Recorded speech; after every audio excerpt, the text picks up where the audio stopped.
এই ২ দিন ধরে কতগুলো পার্সেল জমে গেছে, একটাও আনবক্সিং করা হয়নি। আজ তোমাদেরকে দেখাবো মিশো থেকে আনা প্রোডাক্ট নাকি ফ্লিপকার্ট থেকে আনা প্রোডাক্ট বেস্ট। দুটো জায়গা থেকে আমি ওয়াইপস অর্ডার করেছিলাম। এটা হচ্ছে মিশো থেকে আনা বড়দের ওয়াইপস। এই ওয়াইপসটা কোনোদিনও আমি ব্যবহার করিনি। একটা প্যাকেটে 3টে ছিল, আন্ডার 100-এর মধ্যে ছিল।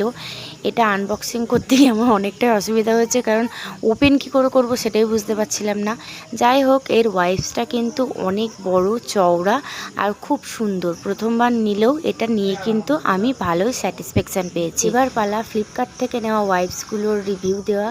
দেখো, ফ্লিপকার্ট থেকে আমি সব সময় কয়েক মাস ধরে এই ওয়াইপসগুলো নিয়ে যাচ্ছি আমার বাচ্চার জন্য, যেটা নিয়ে আমি প্রচুর স্যাটিসফাই হয়েছি। পিছনের ওয়াইপসগুলোর একটা সুবিধা, এটা ঢাকনা লাগানোর কারণে এটা কখনোই শুকিয়ে যায় না। আমি যতদিন খুশি রেখে ব্যবহার করতে পারি।